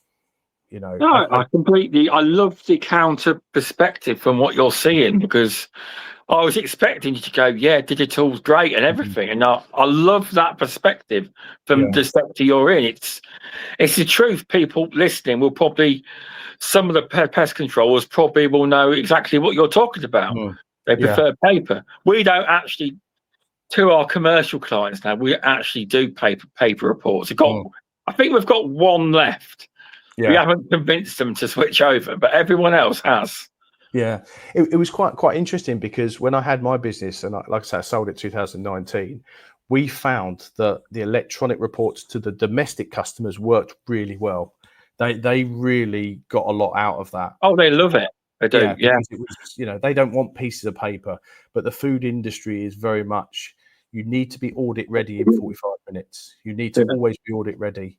And, we don't understand what it's like to have an audit of your food factory. It's like someone knocking on your door now and saying, I'm going to audit all your paper systems. I'm going to audit your van. I'm going to audit everything you're doing. Show me what it is. And for years, people have pointed at the pest control folder. They've employed good pest controllers who look after that paper system. Technicians are doing it. Biologists are doing it. They're keeping it up to date. And the customers can hand that piece of paper to the auditor and say, it's all in there, rather than having to jump on their computer and do, do some filing and remember, people in food factories, pest control is not their only thing. They've got HACCP plans, they've got metal detection, they've got allergens, they've got all these other things that they have to manage. The reason they bring us in is to make their life easy, and making an online system that requires them to do the finding of the information can be difficult. I could be wrong. No. It could just be. I appreciate your perspective on that, because I don't do any food factory sites, so I don't know. So it's good to have your perspective on it. It is, because people will there'll be people watching that go, yeah, I know exactly what he's talking about. I don't, but I can imagine that, because it's like it's not just a treatment report with these audited sites. There's a lot more to it than just a treatment report, isn't there? So the vast majority of places we do, it's just a monthly inspection, and there's not a massive amount. I'd imagine with your BRCs, etc., there's loads more to it than just that. Yeah. So we can get away with it as such. We can, we can. But I have tried to get audited sites before, but I've never actually got it. I wanted to have a go, but it's something that I think small pest control companies are really well set up for them. I think people shouldn't be afraid of going for audited sites. They should just make sure they read the standards carefully, clearly, and invest a bit of time in saying, that's what it says. How can I prove that I'm doing that? And that often involves a piece of paper. Once you've got your system set up, these are people that, when we talk about business opportunities, these are people that will invest in pest control because they see the value in it. Yeah, they definitely see the value in it, because you lose production in a food factory and shut down. That's it. Very costly business. I'm working with one at the moment that's lost over £2 million worth of money because of a pest issue. Wow. And I've not even been hacked. and there we go. There's I'm an old man, and give me a pen, give me a piece of paper, and I'm happy. When you look at people like M&S, I just saw on the news today, M&S are confident that their systems will be back up and running in the next 4 weeks. It was big, that though. Co-op as well. It wasn't just their online. It was like it stopped them ordering like Monster drinks and stuff. Because I kept going in the shop and like I wasn't after an energy drink, but it was all empty. I was like, what's going on here? Yeah. And I found out it was actually a system where they order as well to all their shops was hacked. Yeah, but some $1 billion pound business now. They spend millions, and then they can still get hacked. Yeah, and it's how secure are these pest control systems? I don't know enough about technology to be able to make a sensible comment, but as a lay person in the street, the argument was always, what if they lose the folder? And the argument now is, well, what if they get hacked? What if they? Well, it could be, that's a perspective. You're correct. Yeah, you are right there. Yeah, it's I think it's like anything, in pest control, there is not one size fits all, and a good pest controller will be able to look at all the different options that are on the table, whether it's online reporting, whether it's e-monitoring, whether it's a fly killer that sends you pictures, or it's a fly swat, and they'll be able to choose and recommend the right things for that customer. And it's important that we start looking through the eyes of the customer. And I remember something when I sold my business. The person I sold my business to said to me, "Cool, you've done really well to build up this number of customers in this period of time. Yeah. How did you do it? What was your secret recipe?" And I said, the only thing we did is we started looking at things from a customer point of view. It was all customer focused. We weren't managing off spreadsheets. We weren't saying, "Oh, you've had your 8 routines, so you should be happy." We were looking at it from what do they want? What does the restaurant want? The restaurant wants, I don't know, no rats and the EHO to not cause them any problem. That's what they want. Yeah. So we were looking at it from a customer point of view, doing old-fashioned customer service, being polite, being positive, being inquisitive, looking at it from a customer point of view. And I think in today's modern age. Those are the things that are going to set people apart, in my opinion. Our ability to give good customer service, be knowledgeable, be committed, train hard in what our knowledge and what skills we have. That's what's going to set people apart. There's some good advice there, because I was recently had Mark Porter on, and obviously I'm trying to get more commercial sites, etc. And he said when you go around with the customer, don't just say we'll give you X amount of boxes. Just ask them what their concerns are. Absolutely. And I'm going to try that about what they want, not what you want. Ask them what they want. It's always about what they want. But I've never done that before, so can't wait to do that. But you were right; it's the same thing. Think about the customer. So I will report back to you when I finally do it. I will on that. I will. Good. So I got another one. When did you come up with the idea of your amazing quiz books to get CPD? It's a fun way of doing your CPD, I think it is. Yeah. No, I find traditional training methods quite boring and quite dull. I was very lucky in 2014, I think it would have been 2015. The BPCA were looking for new trainers, and there was a lady called Mandy McCarthy who was the training manager at the time. Yeah. And so I threw my hat in the ring. I said, I've done a few pest awareness courses. I don't mind standing up in front of people. I'm quite happy to do that. And she came down to watch me do a session, and it was very PowerPoint. It was very kind of me talking at people. And she said, I love what you do. I love how you present. If you come and work for the BPCA, you've got to agree to train in a different way. And I was like, okay. And she said something to me that it was probably 2 years ago this happened for me. She said, what will happen is you will not use PowerPoint for your training courses. You will have a box of tricks that sits behind you, and you'll know which of the training methods to use to get the point across. And I thought, there's no way I'm ever going to go off PowerPoint. There's no way that's going to happen. And that's how we do things now. So instead of lecturing from a PowerPoint slide, if we're talking about legislation, we give people little cards with little sticky things on, and they work in groups to stick it on. And then as a trainer, I fill in the gaps of what they've got wrong. On some of the training courses that I do, they have little cards, little pictures, and have to match things up. In some training courses I do, they do the work. So in groups, people present back, they work out something in their groups and they present back the findings. In some training sessions, I have people walking around classrooms with bits of card in their hand and having to match themselves up into different pairs and this kind of stuff. In some sessions, we have different identification activities. Sometimes we go outside, sometimes we do different things. And it's just trying to always introduce learning by stealth. We are pest controllers, we learn by doing. And it was just trying to get something that engaged different people's brains in different ways. So when I teach the level 2 training course for BPCA, I came up with a few crosswords. I'd give them out at the end of the day. And I said, look, if you like doing a crossword, here's a crossword on rodents. And it was, just focusing them in on some of the things they needed to know.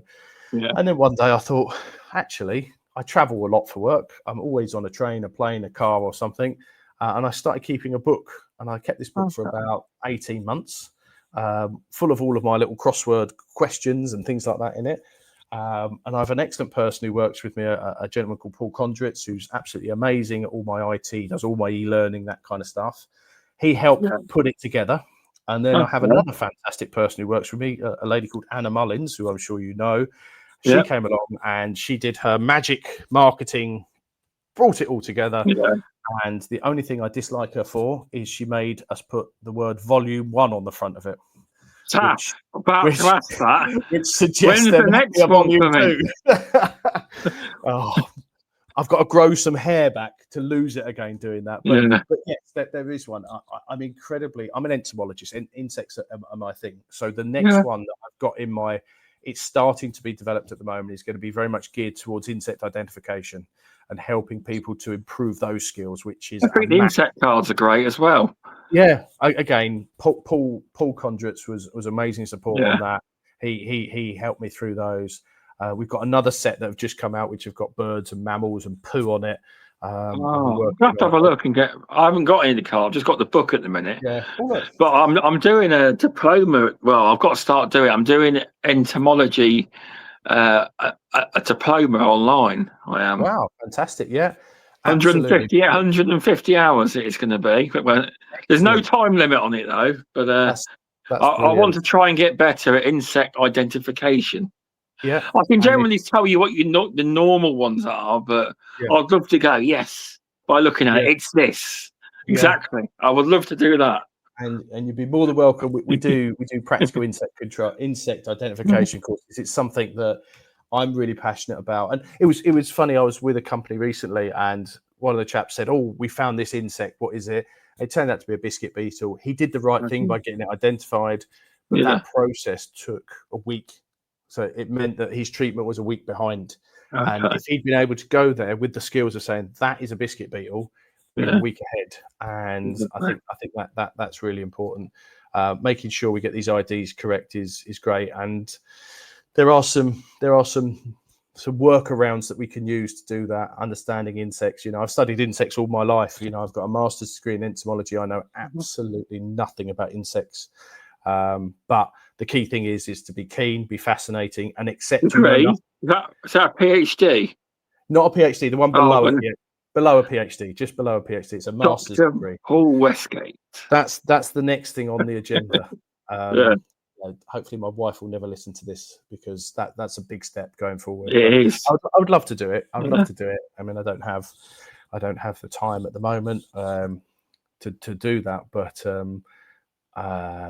It'd be a very good thing to do. But getting your ID skills up, just learning about insects and just giving customers confidence. When you turn up at their house and you can say, look, this is a flower beetle.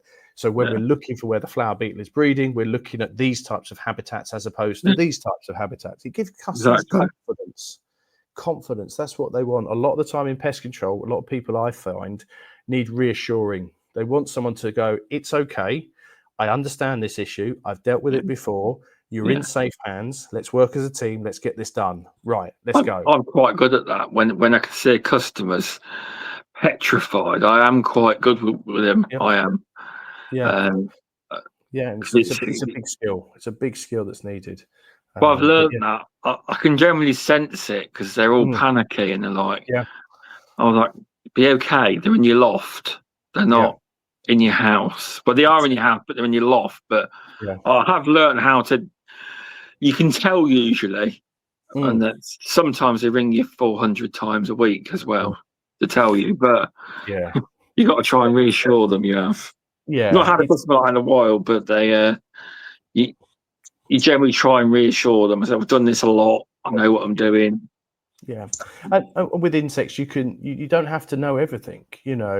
I often say to people, I say, one of the best things to say if you don't know what something is to say something like, there's 24 to 26,000 species of insect in this country. If you're expecting me to guess what it is, you're wrong. What I'm going to do is I'm going to take this away, look at it under a microscope, get the ID right, then I can give you a treatment plan. That's a brilliant answer. That's exactly the answer that a professional would give. At that point, you take your insect back into the van and start sobbing into the crook of your arm because you ain't got a clue what it is. But that's something you do in private, not in front of the customer. And there's loads of people that can help with insect IDs throughout. Most of the distributors will offer some kind of service to ID things. There's loads of support on different groups and things. Do you offer an ID thing in your company? Yeah, we do. We offer a paid service to the food industry, but my phone is littered with pictures that come through every day. Every single day, I get an insect ID from someone, and I'm happy to have a look at things. There's some things that you can go, that's one of those. It's quite straightforward. Most of the time, and the biggest tip for anyone is think about the pictures that you're taking, because most of the time, I had one today. It was of an ant. And in order to start identifying this particular ant, I needed to look at the hairs on its antenna. And I could just about tell it was an ant from the picture. So it's having good, high-quality pictures, preferably samples, is the way to go. So one thing that gets me is not to slag the public off, but everyone loves bees, don't they? You know what I'm going to say, don't you? I've got a wasp nest. They're swarming, and it's a honeybee swarm on their house. Yeah. We because when someone says the word chimney, it's like they're honeybees. But yeah, they do. Everyone says, I'll tell you, I'll blame Disney, Winnie the Pooh, because they make that bee bright yellow like a wasp, and that's what people think they are. That's it. Well, I've had to tell the end of people, send me a photograph, because the stuff they're saying is not adding up. Send us a photograph, and I've messaged them back. That's a honeybee. That's a honeybee. But we got to the point where we would charge a call out fee. So particularly early on in the year, you're talking April, May, early part of June. People phone, I've got a wasp nest. It's like, no, you haven't. What you've got is bees, masonry bees, solitary bees, honeybees, hoverflies, something like that. No, they're definitely wasps. Okay, fine. Pay me the call out fee. It's a non-refundable call out fee. Yeah. It wasn't a huge amount, but it made the customer, it was almost like, I bet you they're not.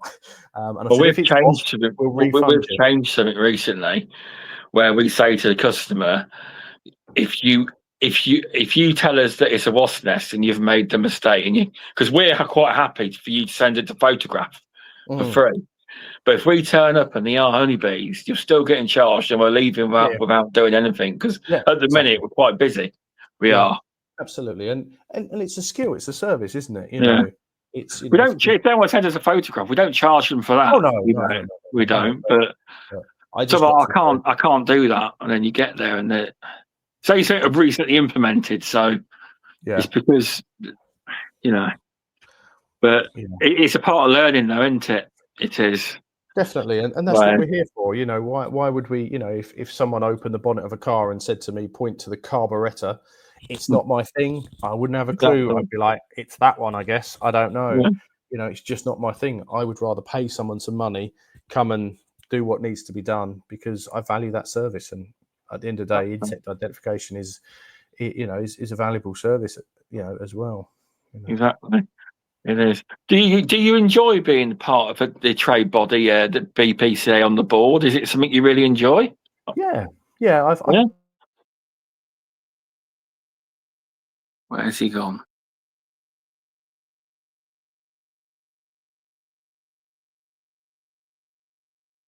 He's gone. He's back. Hang on.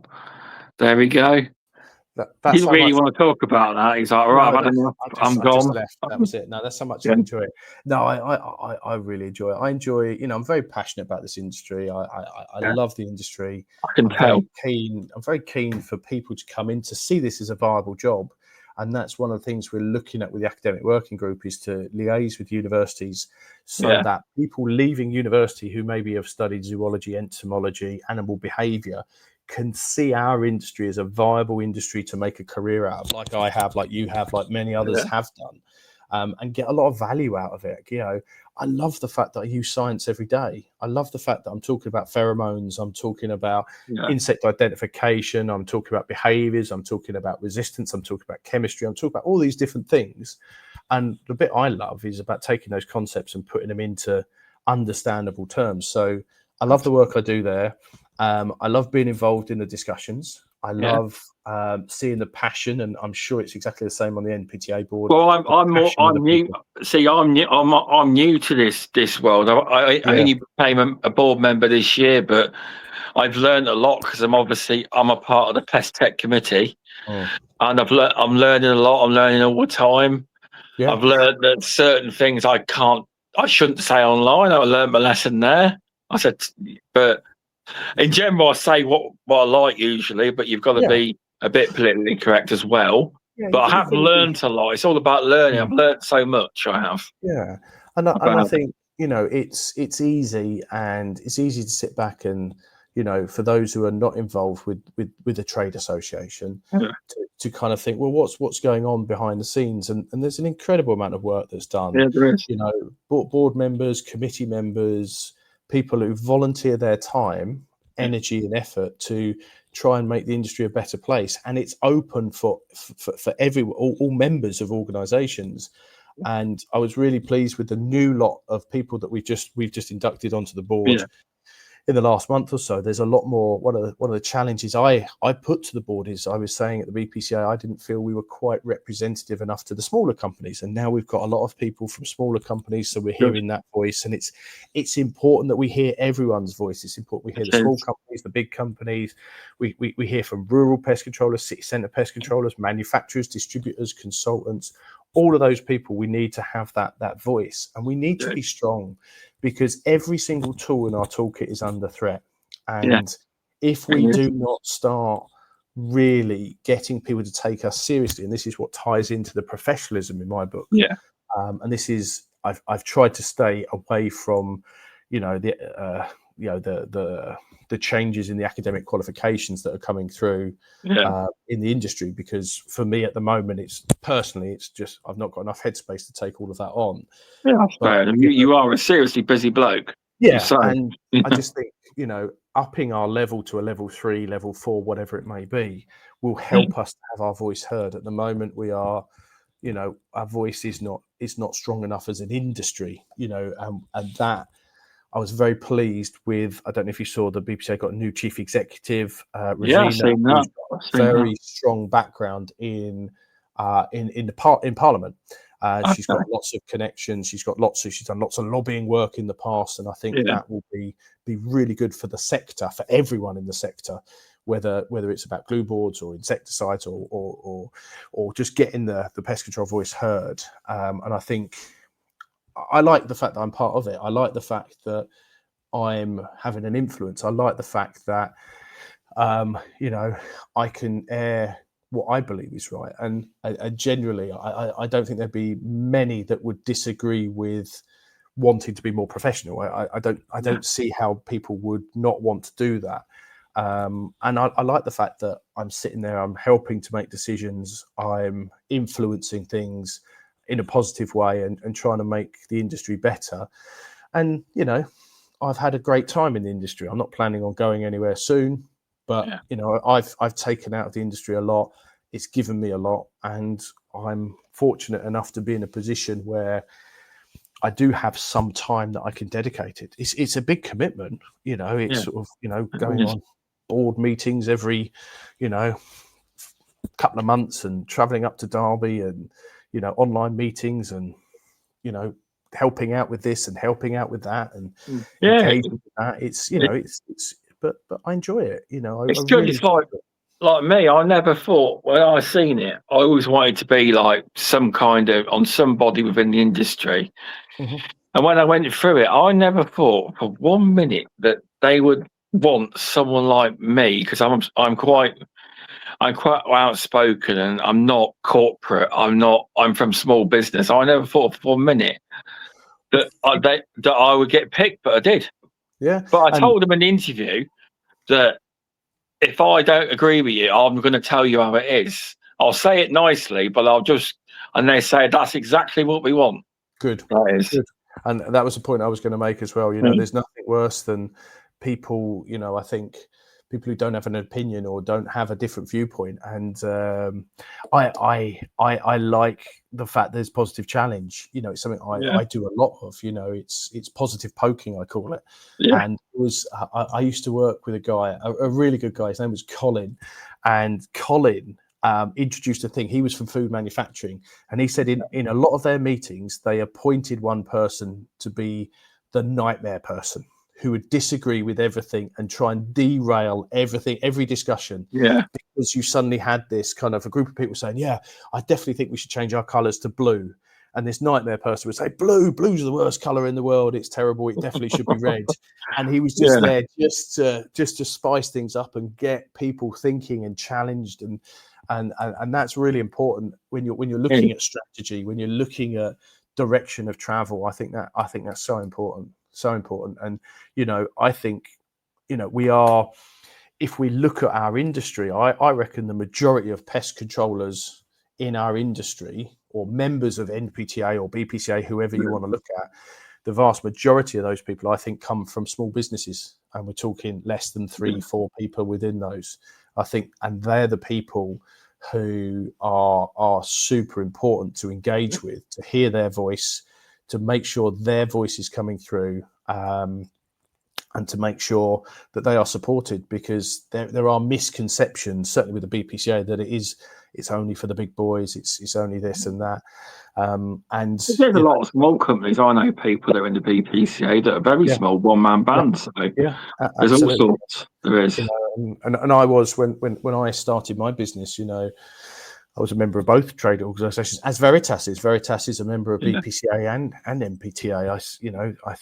I think that there is value in both organisations. I kind of used to think, we shouldn't have two organisations, but it's good to have people looking at things through different perspectives and challenging different ideas, and and going forward and giving people choice, so that it's not one organisation straight down the line. And so long as an industry, which it appears we have done with this qualification framework, that we on the bigger topics we come together and we say, right, okay, let's nail this, let's get this sorted, because this is vital for our industry. He's gone again. He's had enough of talking. No, I'm joking. He's not. He'll be back in a second. But thanks everyone for watching. And he's bored of talking about the board. I've run out of 50p's in the meter. I've just But no, you are right. It's all about that we're trying to collaborate. I mean, I'm not that high up in the board, so I don't know about all the conversations, but I know that we're trying to collaborate as an industry. I think it's the way forward. I do.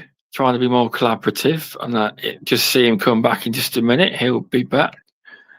Hang on, add him. There we go. But yeah, I think we should try and be more collaborative. But I'm not high up. I'm just new to all this. I'm learning. I am, but I put my voice across, and the message gets delivered. But we asked all the members, all the MPTA members, and everyone about that qualification framework, and there's people working on it now. I'm not part of that discussion, but I was. I did put my viewpoint across, obviously, in all consultations. But it's going to be a thing that's not going to be overnight. It's going to take quite a while to do. It is. For sure. It's going to be a challenge. But it's the right direction to travel, I think. It is. It definitely is. So I've taken enough of your time. Thanks for coming on, Paul. It's been great. It has. Absolutely welcome. Thoroughly enjoyed having a chat. Oh, it's been fun. So before I do that, who would you like to see on this podcast? And do not say Anna, because she's booked on. I know, she said the other day, oh goodness me, who do I want to see on? Because we moved hers back because of yours. She said we don't want to be too close together. So we moved her date back. We did. I can't remember what date it is, but it's in my calendar. Who do we want to see on there? There's so many people, isn't there, in the industry? It'd be, oh goodness me! Put me on the spot there. You put me on the spot. Well, you know I'd ask you that. No. But no, you don't. You don't. You can get back to me on that. If you want, you can. Yeah, I think it'd be good. Good to hear some voices from sort of people who are running small companies. I think that's always nice to hear. It'd be good to have people from industries that we don't hear so much about. So maybe pest controllers that are involved in the museum industry, for example, or zoos, or the aviation industry. I'd love to find out more about what actually goes on in airports. How do you manage pests in airports? How does that work? Prisons would be a really interesting one. What are the challenges in those difficult situations to manage pests? It would be great to have, from my point of view, it'd be great to have some customers on. A lot of people have said that. What are people looking for? So, tender writers, housing associations. It'd be great to have some politicians on. I think go and ask the politicians. Let's get some politicians on here. Get the lawmakers on here. I'll get some if I was to do that, I'd have to get some backup with some people a little bit more clever than me as to co-host it. I would. Not at all. Because the politicians are there to represent the people, and we are the people. And then you ask them a question, then they'll tell you something else. Yeah, absolutely. But be good to get, and I think stuff like this resonates with people, doesn't it? Podcast is a great way of, it's something I'm new to. It's not something I've ever really done before, doing Alex's and Shaun's one, and then this one. It's but I think people like this format, don't they? They get a lot out. A lot of people listen, and a lot of people surprisingly listen from around the world. Yeah, they do. Yeah, they do. So those are my people to get on. There we go. I dug myself it. Tell you one thing you mentioned earlier about a zoologist. We once had a zoologist that kept telling us he was a zoologist. So we did a wasp nest for him a few years ago. Killed the wasp nest. That was it. At the back. They've moved to the front. No, they've not moved. No, I'm a zoologist. I know. Yeah. So the zoology about insects? No. So don't try and tell us our job. That wasp nest went dead, didn't it? Yeah. But it just moved. No, you just didn't notice it. But he must have told us about 15 times he was a zoologist. Yeah. And that's why I start everything I do by saying I know that much, because there's a lot to try and know. But there is. But yeah, thanks for coming on. Do you want to tell people where they can find you and promote your business as well while you're on? Veritas Pest Consultancy, the world's leading pest consultancy business. No data to support that whatsoever, but why not? The friendliest pest consultancy business going. Let's use that. So we're online, Veritas Pest Consultancy. If people need any help, then drop us a line. We've got a fantastic team of people. Anna, who we've spoken about, Paul Conduits, and Sam Dumsday is an absolutely fantastic field biologist and trainer, doing a lot of work at the moment. He's the younger, better looking, more energetic version of myself, putting me to shame as well with some of the stuff he's doing. So I'm very lucky that we have a great team, a really, really good team of people that we can help. We do work in the UK and overseas and all over the place, and always happy to help out where we can. And if you've got an insect that you want help with identifying, send me a picture. More than happy to help out. It may take me sometimes it takes me a few days to get through things, because sometimes we're quite busy doing stuff. But always happy to help out where I can. Always happy to give advice. If you've got any questions, particularly in food manufacturing, if you've got any questions, always want me or one of the team happy to help out. Yeah, no, thanks.